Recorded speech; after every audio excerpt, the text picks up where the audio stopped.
All right, we have Chief Morgan with our Lafayette Police Department, Chief Robert Benoit with our Fire Department. We have the Sheriff with us, Sheriff Mark Garber, and then Craig Stansberry, who leads our Lafayette Office of Homeland Security and Emergency Preparedness. Appreciate you gentlemen for being with us, but again, thank you for taking the time to allow us to deliver some very important news to our local population, to our neighbors here. So, and thank you for what you do. First thing I want everyone to recognize is that we are a tight-knit community, we're a strong community, and our leaders are strong.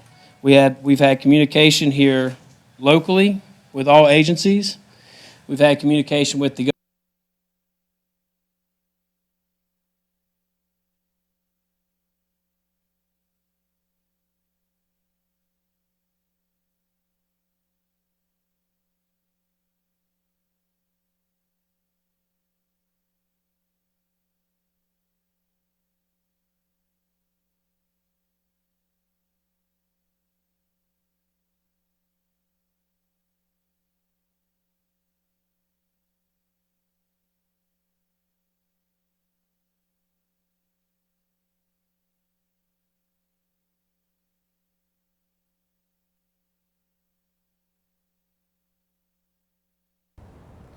Okay, it seems like that we're having some audio problems there coming out of LCG.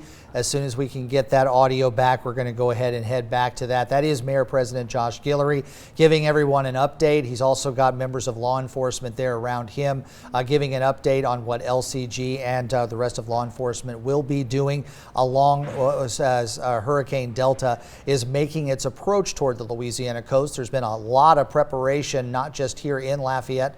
Okay, we're going to go back. We've got the audio now. Our sheriff has high water vehicles and rescue operations planned and staged accordingly. Our first responders are prepared, they are rested, and they are ready. A few reminders to everyone: please stay inside your house. I know you're probably doing a couple more hours of preparation. That's fine. Once the winds start to get to the tropical storm force winds, we strongly encourage stay inside your house. It's the safest place for you at that time.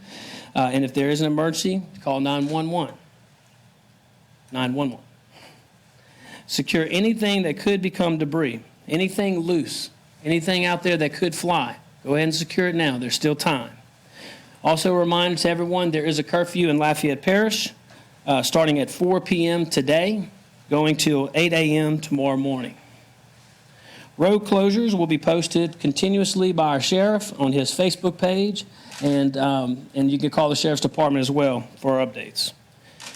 For all of us who have generators, please follow the advice of our state fire marshal. A few tips: keep the generator outside. Do not keep it near a window.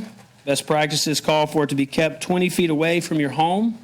And you can also get safety protocols and tips on the Lafayette Consolidated Government's Facebook page. We have a graphic that is extremely helpful and some tools that would help you out. After the storm, please clear roadways. I know we have a curfew from 4 p.m. today to 8 a.m. tomorrow morning, but the best thing we can do for our first responders, for our firemen, for our police officers, our sheriff's deputies, for our utility workers trying to get power back up and running, best thing we can do, stay off the roadways unless it's an absolute emergency. So please clear our roadways. Do not go through barricades. Please do not remove barricades. Do not mess with barricades. If there's water on the road, if you do not know the depth, please don't drive through it. So we may not have gotten to that road yet where we can put barricades or some warnings. Just take it upon yourself to find another route safely, calmly, stop your vehicle, turn around, back your tracks, and find a different route to breach that obstacle. So just remember, everyone, we are, again, a strong community, a tight community, a community that cares for each other. Best thing we can do right now is take care of our homes and our neighbors so that we as a community can adequately respond to this storm. We are prepared, and we're also prepared to answer your questions if you have any at this time. Now, yes, you said we have utility crews coming in and from other locations to help in the cleanup and the aftermath.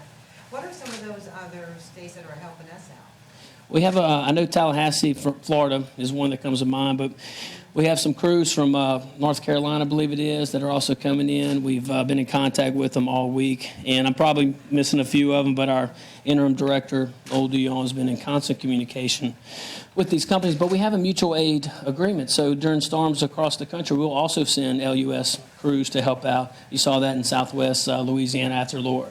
All right, and also I know that when the wind reaches a certain speed, emergency personnel will not be able to come. What do you tell people when they say, but you know what, something is happening to me?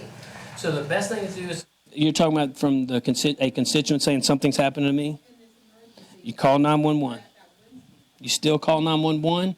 As soon as it's safe for emergency personnel to get to them, then they will do that. So whatever measures we have to do to adequately respond, we're going to do that. But also, let me just kind of build on what we said earlier. Communication's key. I mean, we've talked to our crews, our utility systems, our utility companies across the country, communicating with them to get them to Lafayette, Louisiana as soon as possible. We didn't want them staging in Mississippi or some other state and waiting for the storm to hit and then having to drive in the middle of the night, drive 3 or 4 hours to get to Lafayette. We made arrangements here locally so that we can have as much personnel here in the parish to be able to respond to power outages, which we are expecting some power outages, quite a few. So we're as prepared as we possibly can be, but also debris pickup as well. Because again, clearing the roadways is not just staying in your home and not driving on the roadways. It's also clearing up the debris. So we have our contracts with our mutual aid contracts with other companies, similar to our utilities contracts, and we want to clear the roadways, not just you and I, but also debris as well. Yes, ma'am. Mayor or anyone else, can you speak to the capacity of shelters in hotels right now, especially with Laura evacuees and evacuees now? Yeah, I'll turn it over to Craig, who's head of OSEP here, if you want to comment on that. Yeah, I don't have the exact number on how many hotels, but our hotels are full, okay? And that's generally from some of the people that had come from Calcasieu Parish when that happened. So, if you're looking for a place to stay, and that's why we stressed earlier to, evacuate. I don't know if Lafayette, unless you have a friend or family, is going to have a hotel available. You're probably going to have to travel out of town to be able to do that.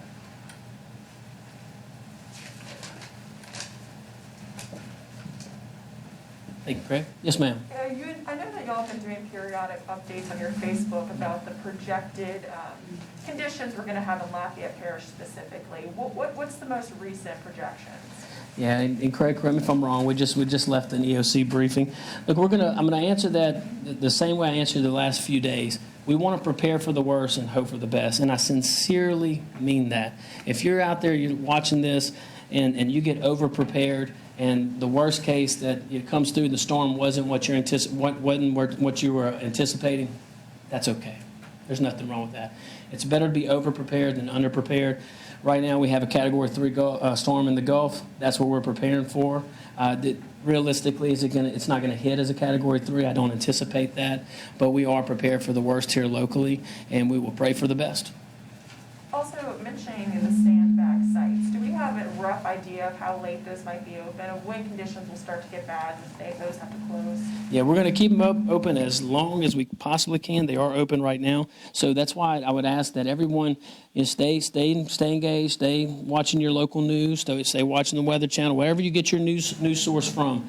Continue to watch that, listen to guidelines. If you have access to social media, we do encourage you to go to LCG, Lafayette Consolidated Government's Facebook page, because we'll update that accordingly. If one shuts down, we'll put that out.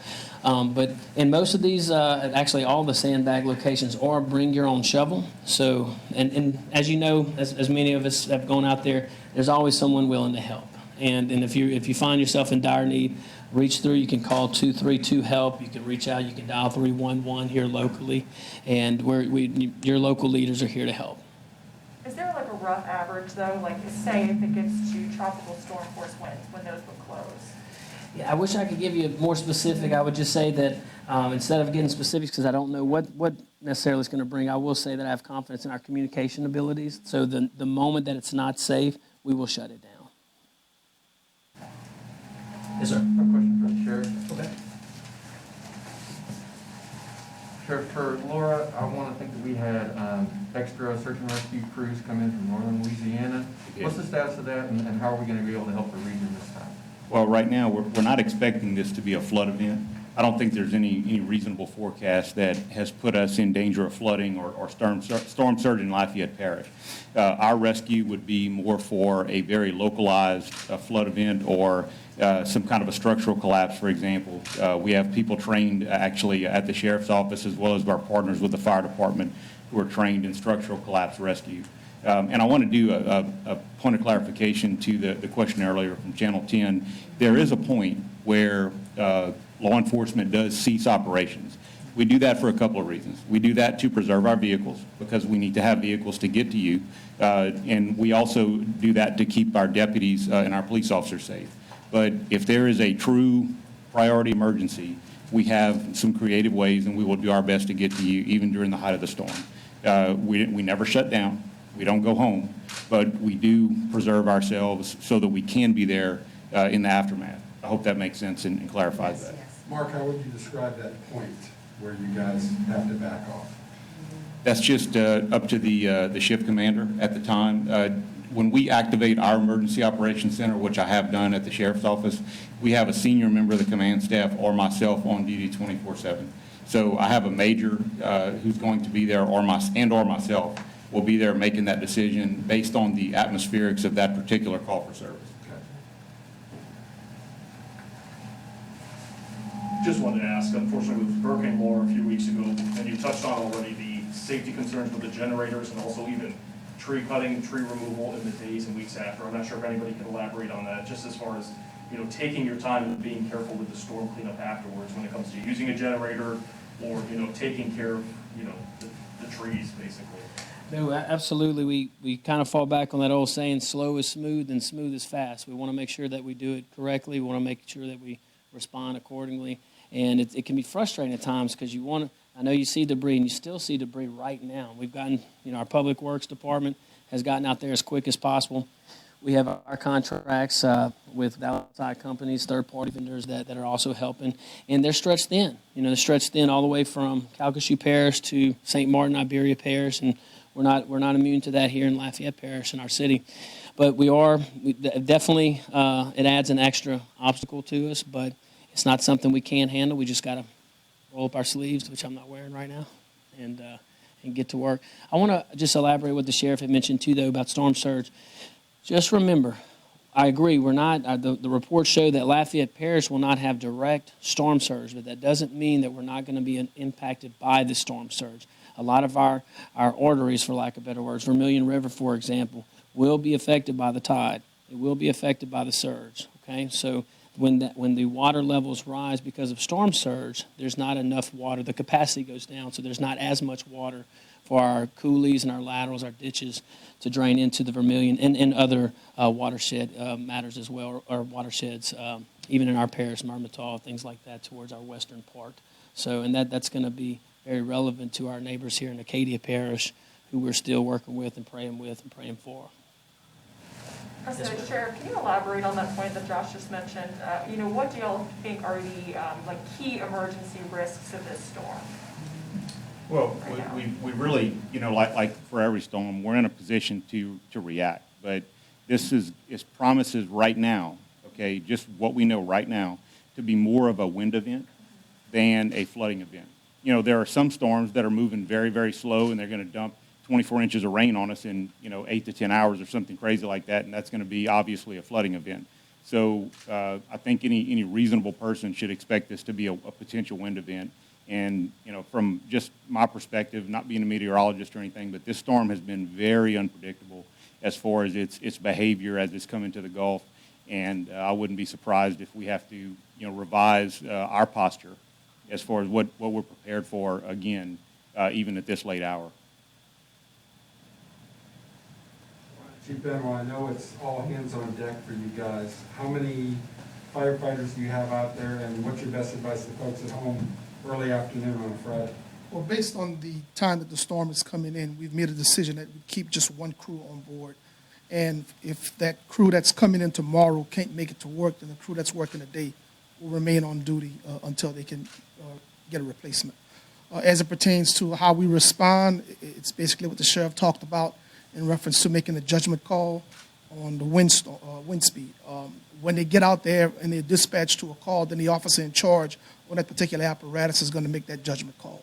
Or if it's something that we can do to help someone, we will. If we can't, then we'll let them know that they're going to have to hunker down until we can get to them. Can you speak more about the use of generators? Because that's going to become, after the storm, everybody's going to start doing their thing. Two things with the generators. One, it needs to be away from the home. Definitely not inside the home. You heard them talk about 20 feet away. Secondly, we know that you're going to use extension cords to plug them in. And of course, you're going to try and do some things and work some miracles with those extension cords. But as you bring them into the home to try and bring lights or electricity to a certain area, remember those extension cords can get hot, and they expand and contract. And if you try to put them in an area where it produces some heat, then you're going to have a malfunction and you'll have a fire. Of course, the carbon monoxide poisoning from the generators is something that kills a lot of people because they try to bring it as close to the house as possible or inside the home. And unfortunately, they'll succumb by the gases. So the thing with that is they're good, but you have to use the common sense approach of keeping them as far away from the home as possible.